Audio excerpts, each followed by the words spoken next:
That is a cool song. That's a really cool song. Well, hello there. Good morning, good afternoon, and good evening, wherever you are. It's great to be back with you. I hope you are doing well. Thank you for joining me um, in this new episode. I am your host. You can watch and listen to me on YouTube, Rumble, and X. Just to let you know, I do create these videos in the style of classic radio, so you can listen while working out in the gym or going for a morning, afternoon, or evening walk around the neighborhood. You should do that every day, by the way. Either that or hit the cardio machines at the gym. That's what I did last night. Did about 30 minutes on the treadmill, and then another 20 minutes on the elliptical. And I was pulling double duty because I was reviewing music for my second YouTube channel, Circuits FM. And so, if you would kindly, if you're into uh, more synthwave house, I do a mix of music. Right now, it's a lot of metalcore, metal type music, so it's a little bit harder. I say some people are saying that Doc metalcore a little harder. It's Doc a little harder. I mean, that's pretty hardcore stuff. Um, right now, I'm working on some new pieces or albums. It feels funny to call them an album since it's just me, little old me doing it. But anyway, I guess they're called albums, epics, whatever you want to call them. I'm working on one right now that uh, is a little bit more house techno based, and I'm working and another one which is a little bit more eclectic. So you would get more, let's say, there is some singing and there's some more. It's more folk and a little bit more rock based type music. So I'm very happy with how they're both coming out. One is about doneish, and the other one's still going to take a little bit of time. So anyway, that's over at Circuits FM, and so I was reviewing those while I was doing cardio last night, and so yeah, I think this would be a great time if you want to catch up on my episodes.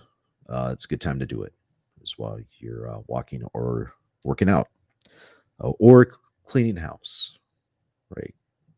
Spring cleaning. It is. We are here in March 2025, and it's about that time of year, right? Either way, I'm glad you include me uh, in your activity. I am humbled. Please like, share, and subscribe because it does feed the AI algorithm. And finally, please post your comments and questions below. It'd be wonderful to hear from you. And let's jump right into it. Let's see here if I can find the article. I had this all set up on when I was getting ready in pre-game, so to speak. All right. So from Medium, AI, for the title of the article is AI startups are failing at alarming rates. Why 90% of AI ventures die within their first year. So I spend a little time on X.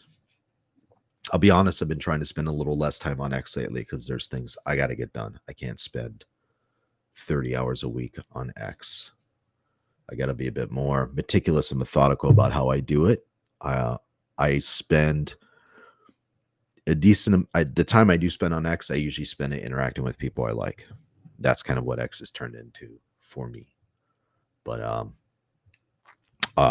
my position on it is a digital asset.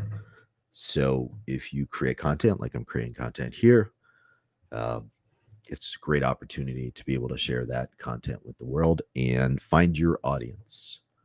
And that doesn't happen right away. Believe me, I know firsthand it does not happen right away. I have an avatar. If I had a real picture and I was, I don't know, a very nice looking lady, I'd probably have a lot more followers right now, to be frank. I mean, that's human nature. I'm not mad at it. It is what it is. So I have to put a little bit more. Not saying they don't put time into it. I'm just saying I don't have that advantage. So I have to be a bit more creative in what I do uh, with these. So I hope you appreciate it. Anyway, on X, there's a lot of AI influencers. And no, I do not consider myself an AI influencer at all. Uh, like I've said before in the past, as an undergrad, I studied mathematics and systems. As a grad student, I studied everything from AI to electrical engineering. Yeah, it's a bit of a mix. And so, yes, I do have an advanced degree in engineering. About me, I also work out in industry as an engineer. I've worked in multiple roles as an engineer, and I've been exposed and have had experience within product development, uh, building machines, all the way from um, concept all the way up to deployment. And what I mean by deployment is in the production line, you build the machine, and we send it to the customer. So I've been a part of that entire process, and I get to see how all that works, and the interaction between the project engineers and the engineers. And there's different types of engineers. There's design engineers, there's dev, software engineers, there are test engineers, there are hydraulics engineers. For our machines particularly, it could be pneumatics at another company. We don't particularly do a lot of pneumatics at my company. And of course, there's different teams. By the way, there's different test teams, different development teams. So all of that, and there's a lot of people. And so you have to be able to manage all that. That's not what I do, but I'm in that world. So I see it and I'm exposed to it and I understand it. And that's part of my job is I have to be able to understand those things. So on X, I see a lot of what's the thing I've been seeing lately? AI. AI is going to take all software engineering jobs by 2030. And be honest with you, I just see those comments and they're by people who look like they have credentials, but I can't help but just ignore them. it's, I kind of want to be a smartass about it and reply. It's like, tell me you don't work in industry without telling me you don't work in industry, because that's not how anything works. At no point in the past has technology put everyone out of work. It's created more jobs. That's what technology has done. It's created more jobs. All the indications that I see in the marketplace is that AI is going to expand the market. It's going to expand industry, create new industries. By the way, there was an agricultural revolution, and the ag industry still exists.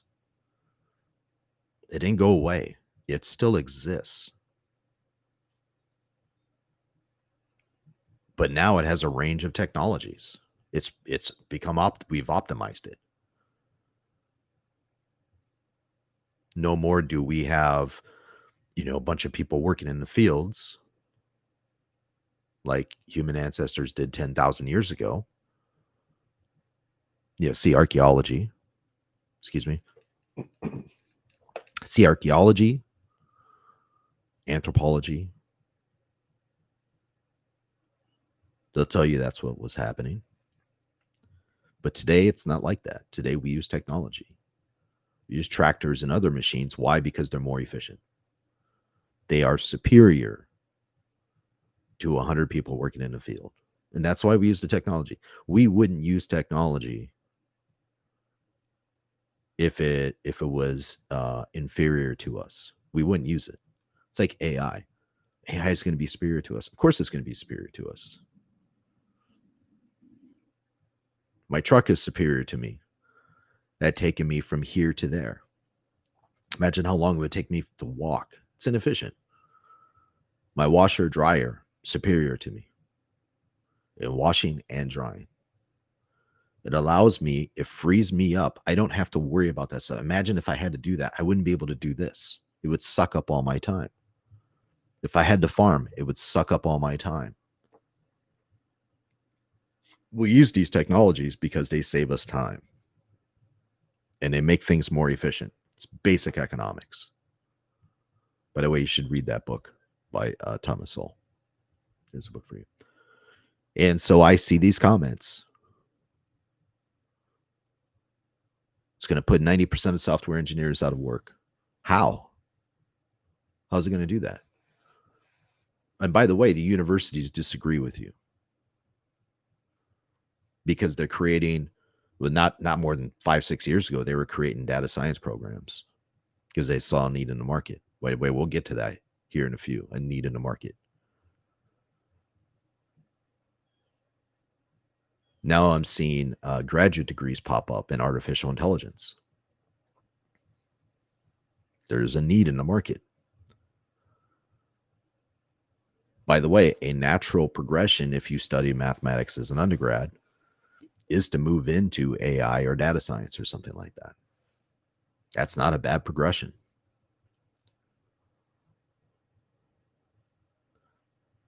So it hasn't decreased the demand for developers. It's increased the demand for developers. And don't get sucked into the, well, that's not what's happening right now. Right. Maybe right now the market is shrinking. The market fluctuates. There are bull markets and there are bear markets. A part of analyzing this thing that is AI is understanding some economics, basic economics. Just basic supply demand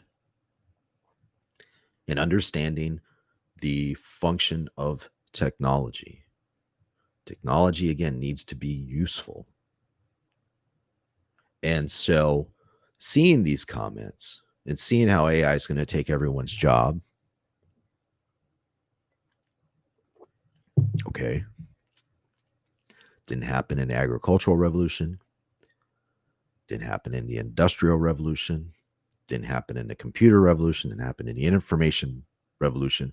Why would it happen in the AI revolution? By the way, it is possible. It is possible that it could happen. It's possible. But please just listen to me for a second. If you've worked for even 5 minutes in an engineering environment, that statement of it's going to take 90% of the software engineer jobs or engineering jobs by 2030, right? They give a specific day. I've seen this data around because they're all copying each other to get clicks and views on their posts. It's a ridiculous statement.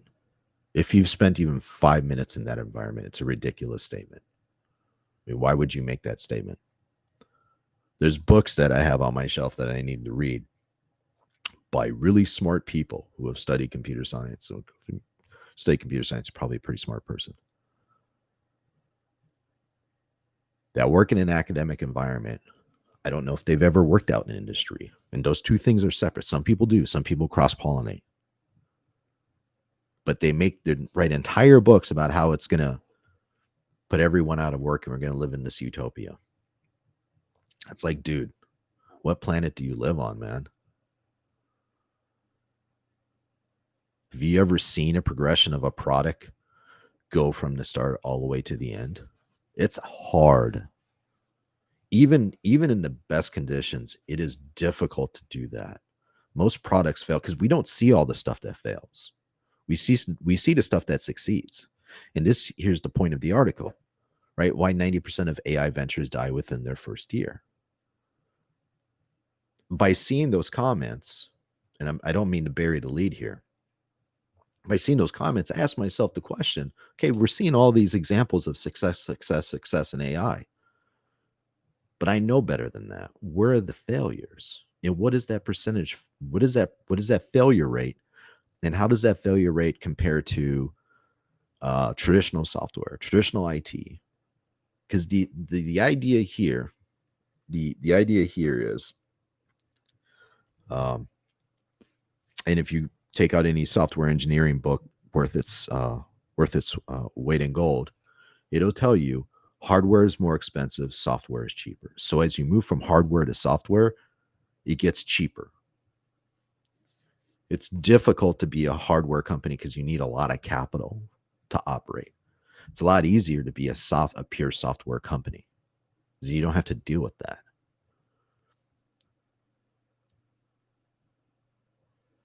The fence is lower, so to speak.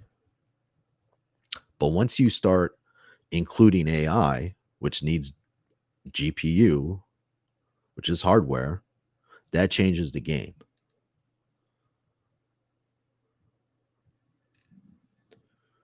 Unless you change the mathematics underneath.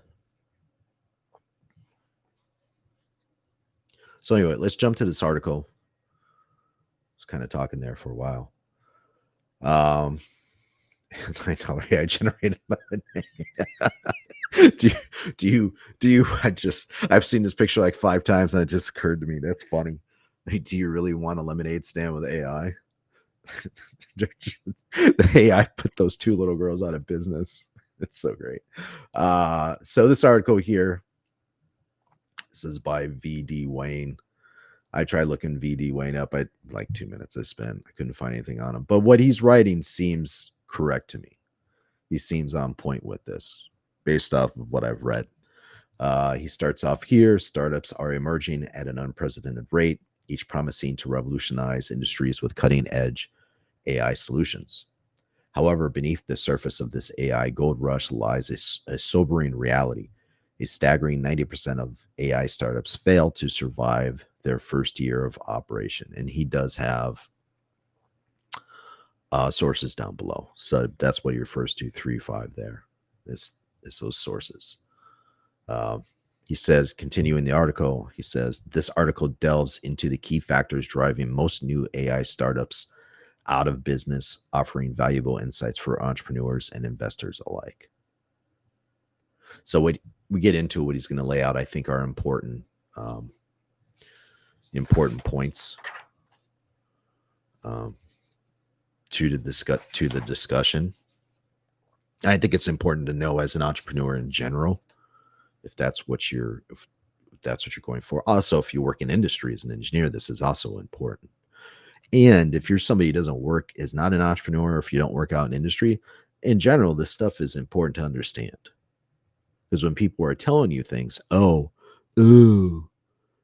of software engineers are going to be put out of business by 2030.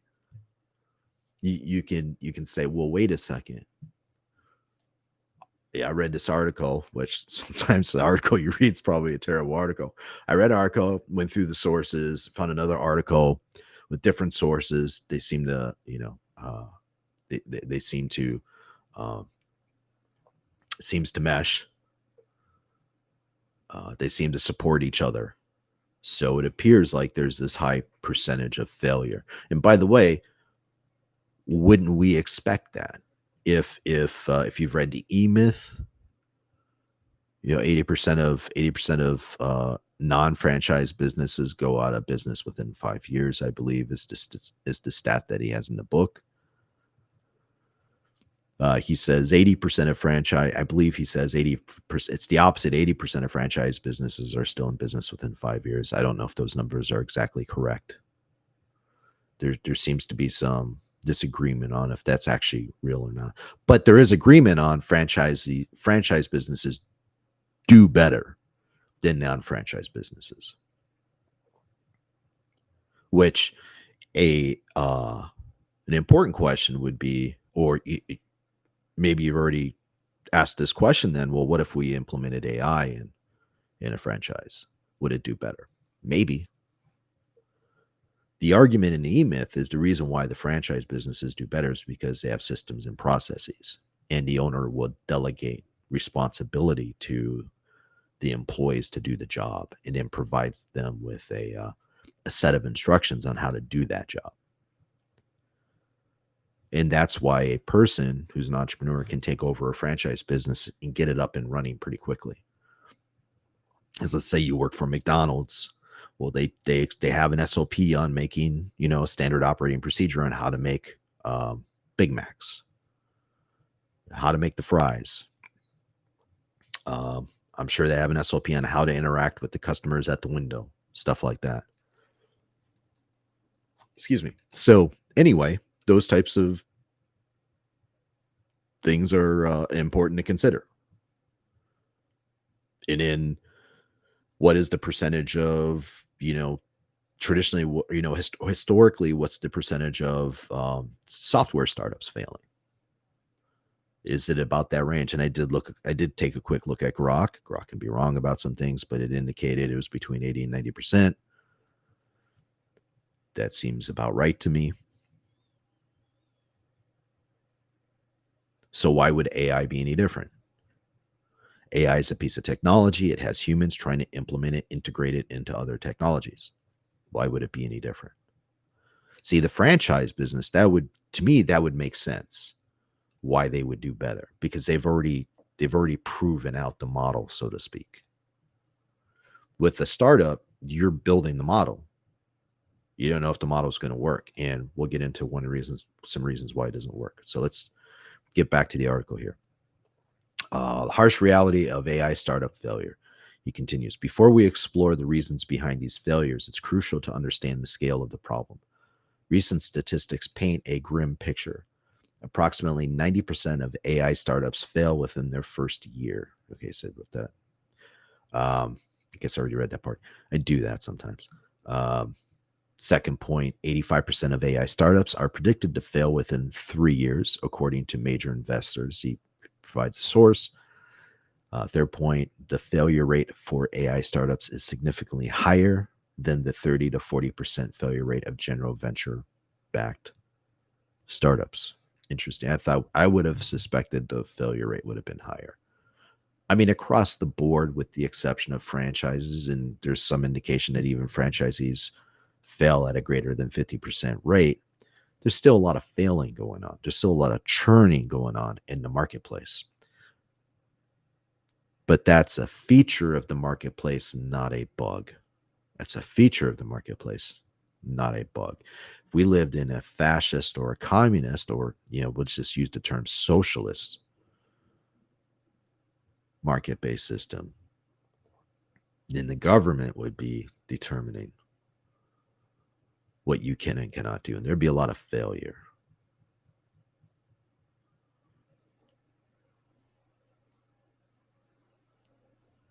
That there shouldn't be an argument to that point. I mean, yes, fascism and communism are a bit different. One's nationalist, one's internationalist. Eventually, they just all become fascist or to become nationalists. It's human nature. Let's see here. Continues key drivers of AI startups. Number one, lack of market demand. You create a piece of technology and you go out and you try to find a problem for that. I believe he gets into that here in this article. Lack of market demand, number one. One of the most common pitfalls for AI startups is creating solutions in search of problems. That's why I just said that, rather than addressing existing market needs. Continues, about 42% of startups fail due to lack of market demand for their products or services. Right, there's no demand.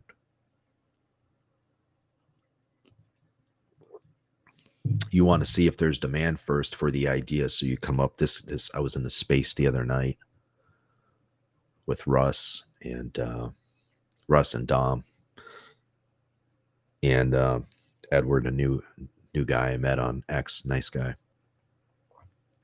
And we were talking about this because he was providing a concept that he had for a startup. And Russ was making the point of you want to try to go out to the market and see if the idea has any merit. See if you can find customers first. And maybe create some sort of pre-type. What do you call it? Pre-type. There's a prototype, then there's a pre-type. I believe Russ. And if you watch this, Russ, you can feel free to let me know if I got this right. But I think it's called a pre-type, and it's pretty cheap way. Basically, just a quick design of showing the customer what it would look like, and then it's getting their feedback. You're doing a little bit of market research, in other words. So you don't have to build the entire piece of technology first. Doesn't have to be ready to go to customer. Basically, you just like use a Word doc and you create some pictures and like, hey, this is like something you'd be interested in. Would this solve your problem? It's pretty cheap. It might just cost you time. I mean, time is money, but it might just cost you time. Maybe it costs you a few hours and you go out and you find out, yeah, you have a bunch of people would like to purchase that product. And matter of fact, they start giving you their money. Well, odds are your business is probably going to succeed.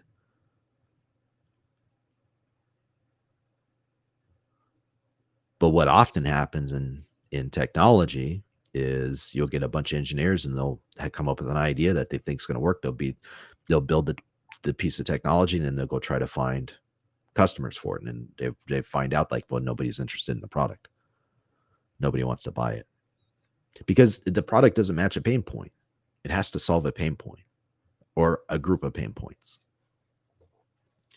And so let's continue here. About 42%, he continues here. I know I read this, I'll read it again. About 42% of startups fail due to lack of market demand for their products or services. This issue is particularly prevalent in the AI sector, where the excitement of surrounding new technologies can overshadow practical applications. Right. Yeah, because AI right now, everyone's excited about AI. And by the way, I was just saying earlier, I have Circuits FM. That's all AI music. I also generate AI images. The image at the beginning of this video that you saw in the countdown, that's AI generated. By the way, I took this article and I put it in Grok and I had it generate an image for me. I did a little bit of finagling with the prompt, but that's what it gave me. I was kind of looking for something similar to that, but good enough. I might use this on the thumbnail. Again, I'm pre-recording this. I might use that image on the thumbnail. I have other images that generate for me. I might use one of those images just to give it some variety.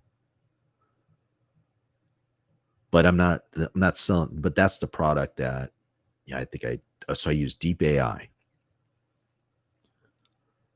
I have a need. They have a piece of technology. Solve the pain point for me. I use Suno for AI music. I want to generate music. The music at the beginning of this video is not AI generated. That was generated by a human being.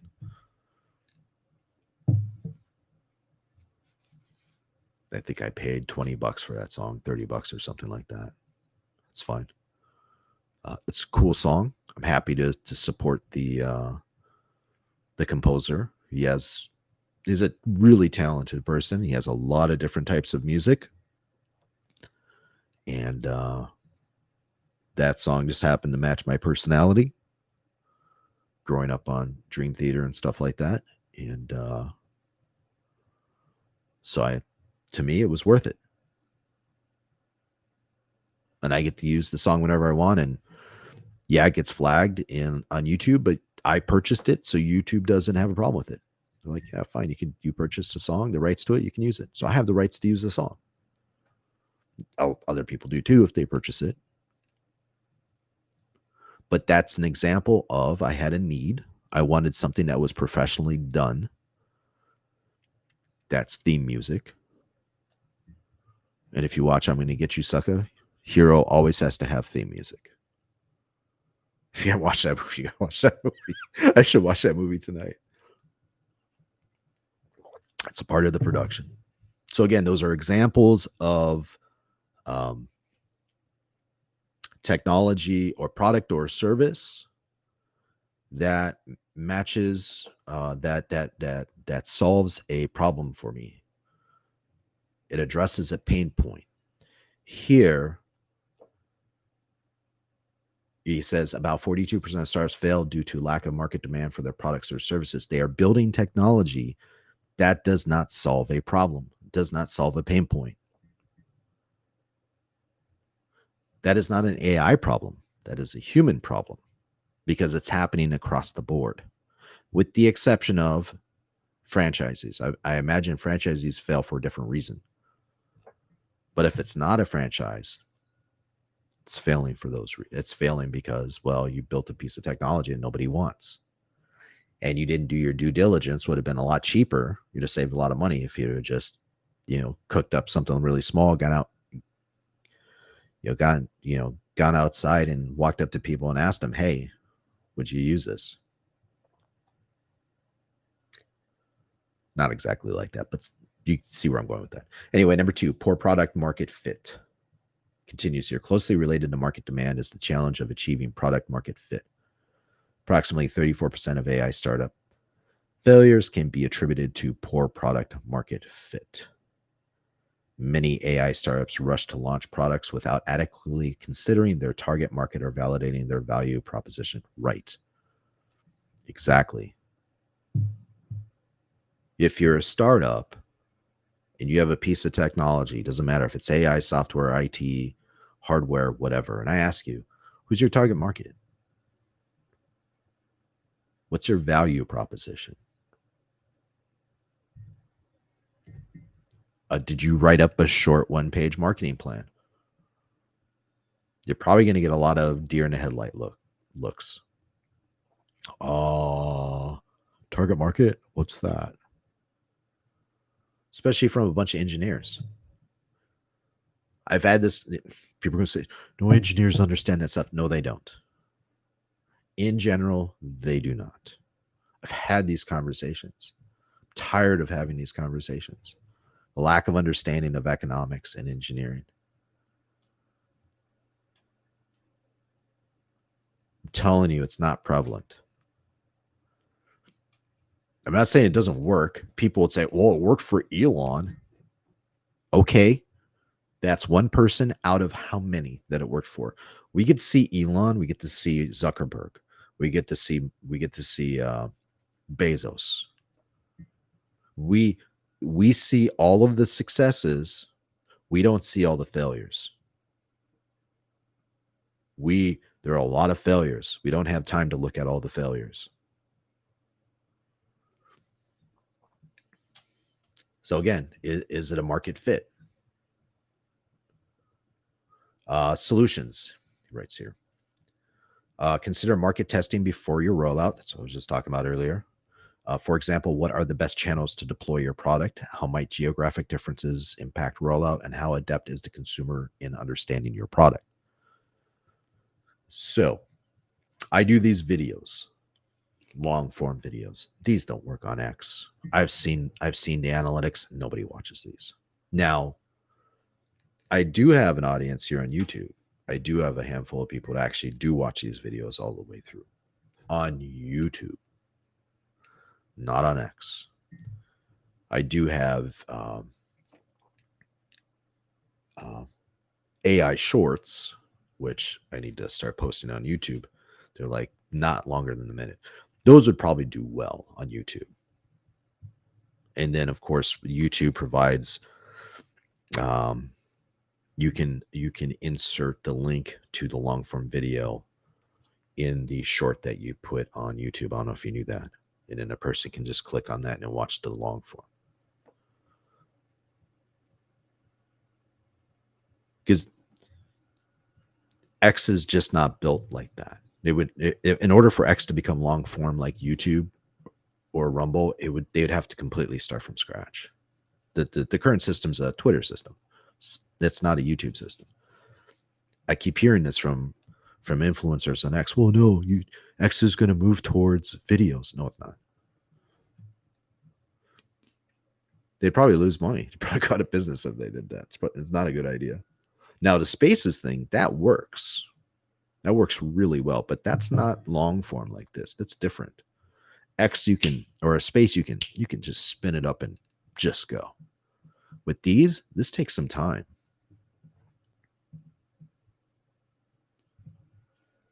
It takes time to put these together and produce them, come up with the content, questions, all that stuff.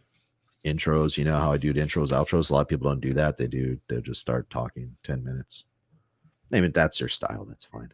Again, I have a style, obviously, for how they do these videos. And it means I'm going to have a particular type of audience. And I suspect I'm growing, but I'm growing slowly. I'm not growing fast. But that's fine. I get better as I go. Um, I look, I have 30 followers on YouTube.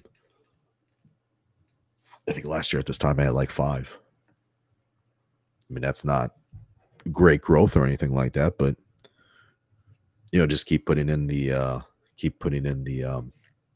reps, so to speak. Keep going, keep getting better at the craft.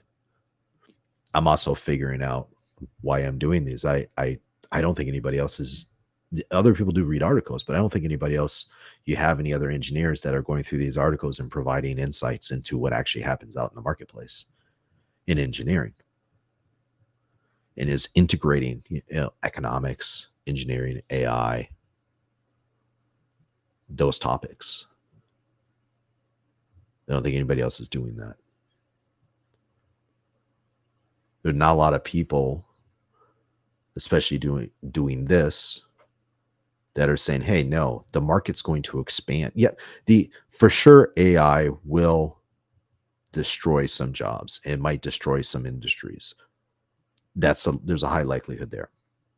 But if AI follows historic trends, it's going to create new industries and it's going to create a lot more jobs. And it's going to further decrease poverty across the globe. 1820, 90% of I've talked about this in previous videos. In 1820, the poverty rate across the globe was 90%. Today it's 10%. AI is going to further reduce that.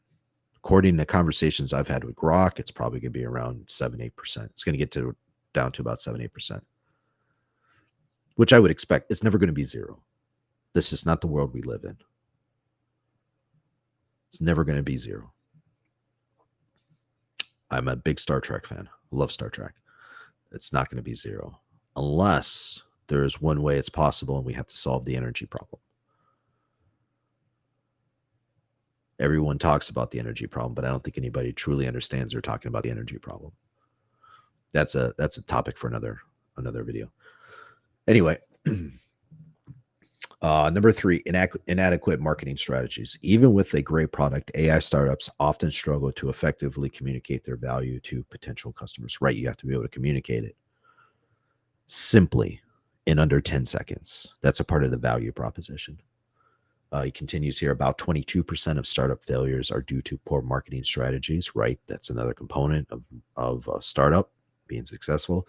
The complex nature of AI technologies can make it particularly challenging to convey benefits clearly and attract the right audience, right? You don't talk about the technology, AI, you talk about how it can solve the problem.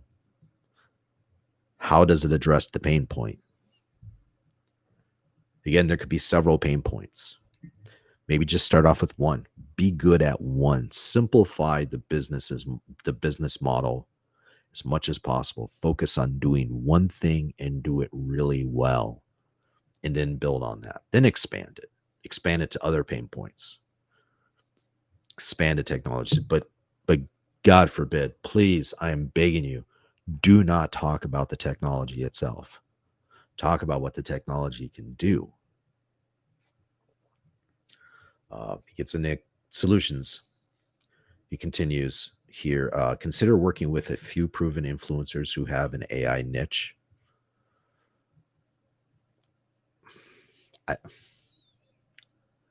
I think you would be better off reading like the one-page marketing plan. I think there's some books you could probably read that. I mean, excuse me. This might not be a bad option, but it's still basics. You still have to address the pain point. That's really what it is. You have to address the pain point. He says, understand your space and have demonstrated results, right? Excuse me. He says, for example, consider seeking advice from an expert influencer like Andy Jensen at Pictolate as you position your AI brand. For help with SEO, consider an expert like Neil Patel. And I will say that about Neil Patel. I will say that if you have a website and you want to optimize your SEO, I would say Neil Patel is a good option. So you don't have to buy anything from him. A lot of times you can get a lot from somebody. You don't necessarily have to give them money. You can get just enough to be successful. Number 4, high development and operational costs. AI startups face significant financial hurdles. Yes, they do, more so than traditional software. I remember I was talking about before, hardware is expensive, software is cheap.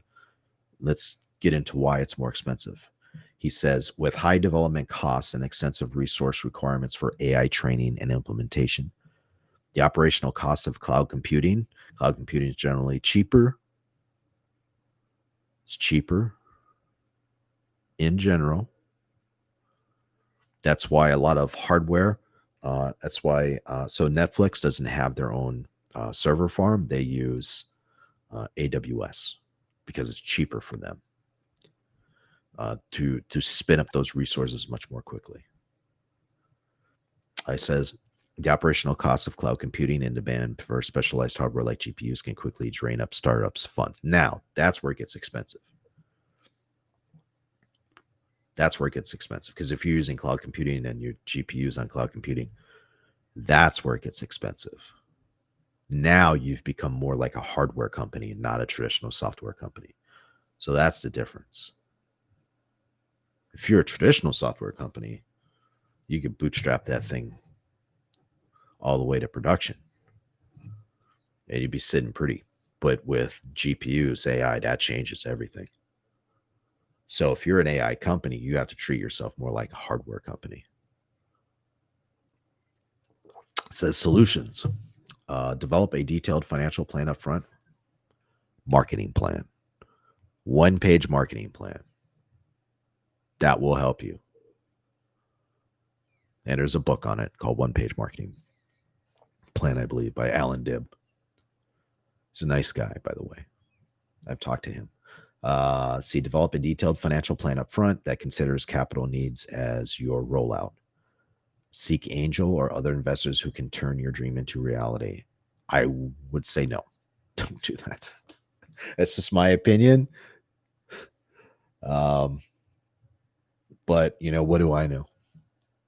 I'm just some grunt engineer.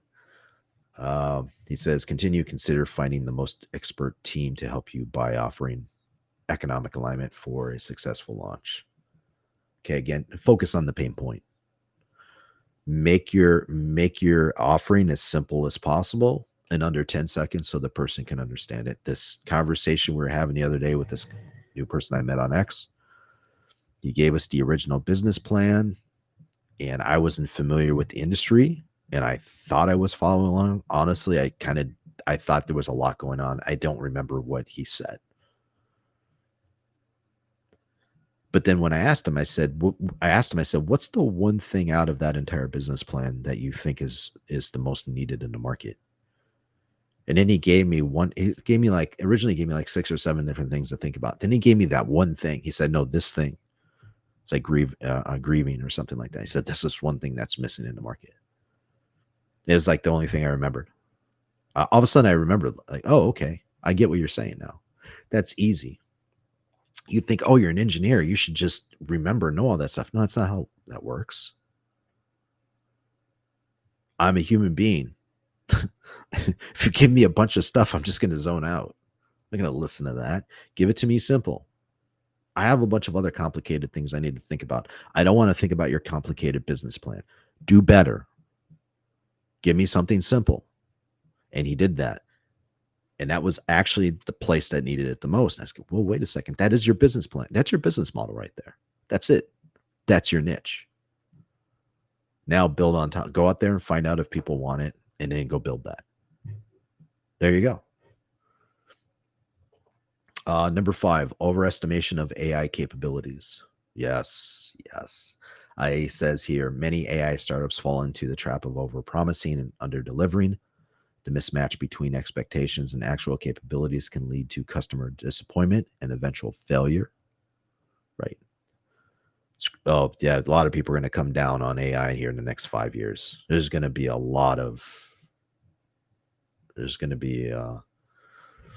the people are going to look like they'd been on meth for the last 10 years when they find out that it's not what they thought. They were going to be sitting hitting their arm. there's no more? You mean there's no more? No, because now you have to deal with the real world.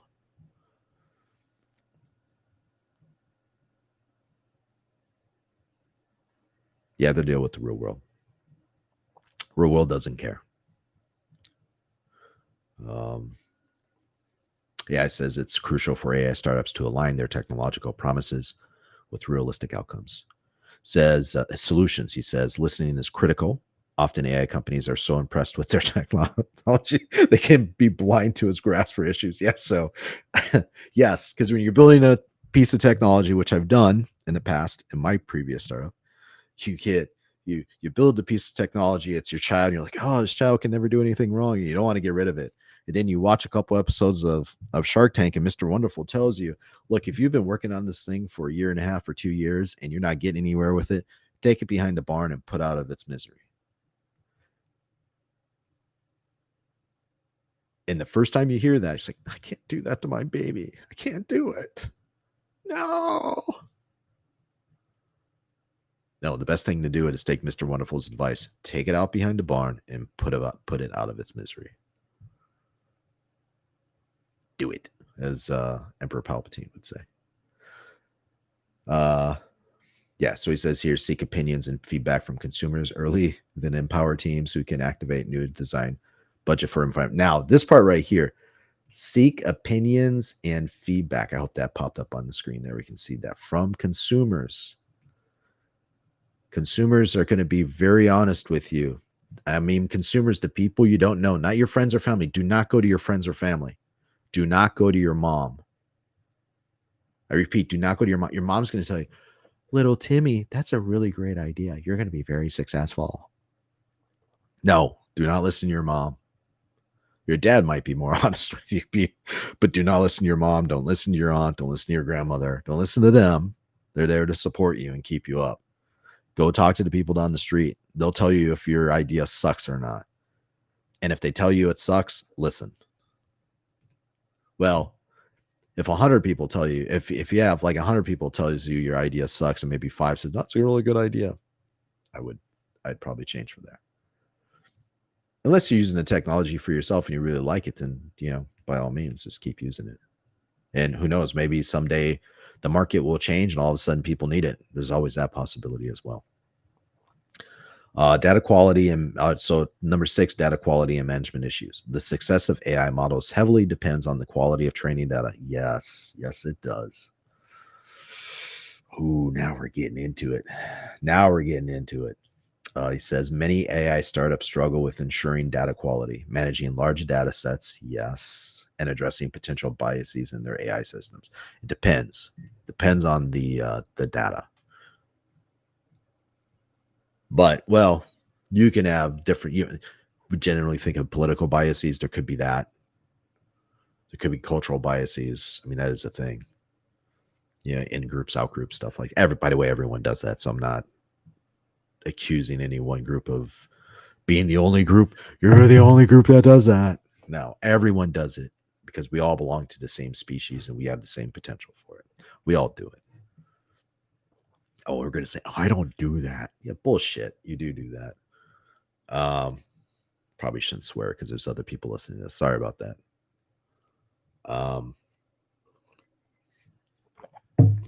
Oh, that's not the worst thing I could say, but I'll leave it there. I try not to do that. I try to keep this as professional as possible.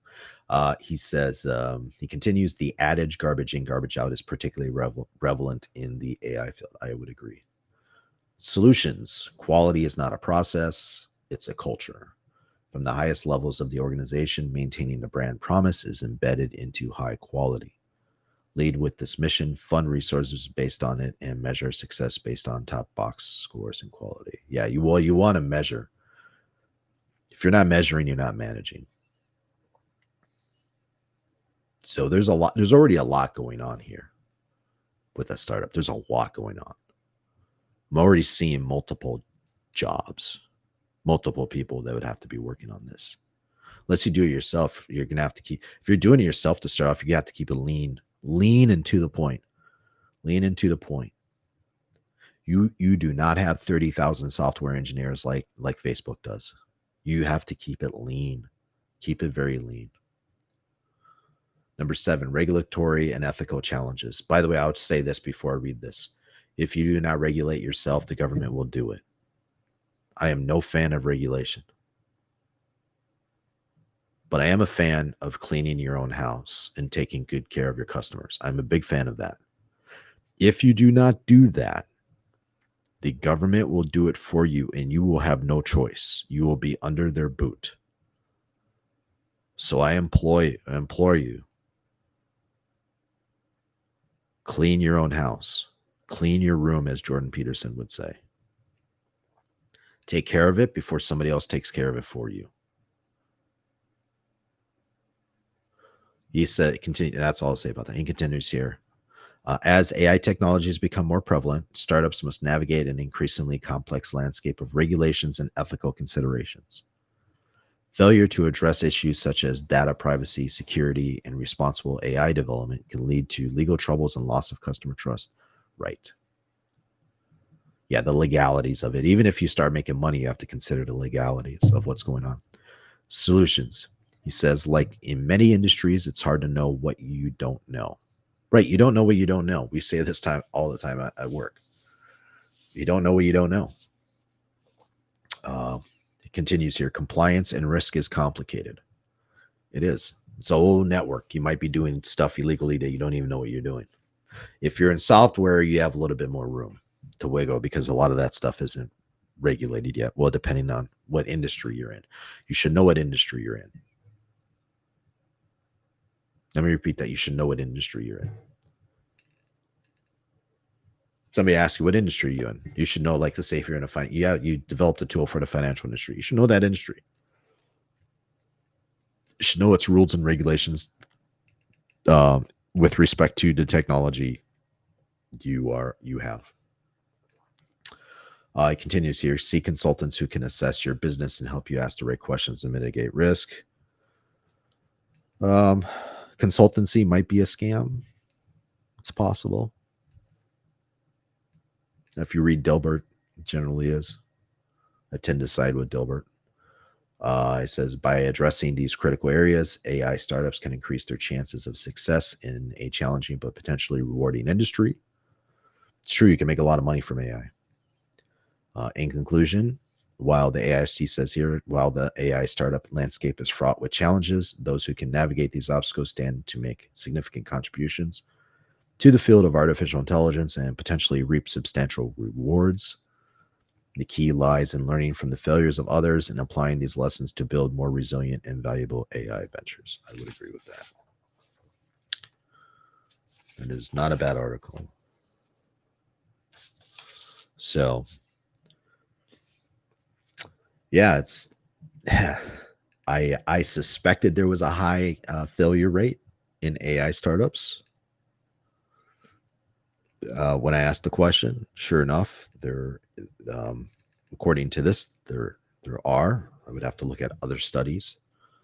I would look at different studies as well, right? You want to look at multiple, not just one study. You want to look at multiple studies. If they're all tending towards the same data point, here it'd be 90%, or approximately. That's probably the case. It's probably the case. So just put this into perspective. If you run a franchise, you have a higher probability of succeeding. If you have a software company, then software and AI. If you have a software company, you have lower probability of succeeding than a franchise, but a higher probability of succeeding than AI. And if you run an AI startup, you have the highest risk of failing. And most businesses fail. That's just the nature of the beast, so to speak. But anyway, were there any questions you thought I should have asked? Were there any questions I missed? If so, please post them in the comments section below on any platform you're on, X, YouTube, Rumble. I would appreciate it. I would love to hear from you. YouTube for my last video was great. There were a lot of comments, and I appreciated all your comments. And I always try to get back to those in some form or another. And so I appreciate that. That was definitely the most comments of any video I've ever had. And if you are still listening at this point in the um, episode, I do appreciate you. I do appreciate your continued viewership and your hopefully I'm earning your trust as I go from video to video. I'm not always right about everything. I'm certainly not always right. Usually wrong about a dozen different things before 9 a.m. Monday through Friday. That's what I tell people. They look at me weird, but it's true. When you're engineering, you're kind of wrong about a lot of things, but you're right about a lot of things too, because things got to get built at some point. It's just a good way to be humble. You're not going to be right about everything, and I try to keep that in mind. Um, so please like, share, and subscribe. It does help me. It does help the channel. And if you're on X, give me a follow. An easy way to get me to follow you back is to just interact with my content, and I'll follow you back. And here on YouTube, you can always share this over on X as well. And if you are on Rumble, I need to spend more time over on Rumble. I appreciate you as well, and I would appreciate the like, the subscription, and a comment. Comments help, likes help, and shares do help. With that, have a wonderful day, and I will see you in the next episode.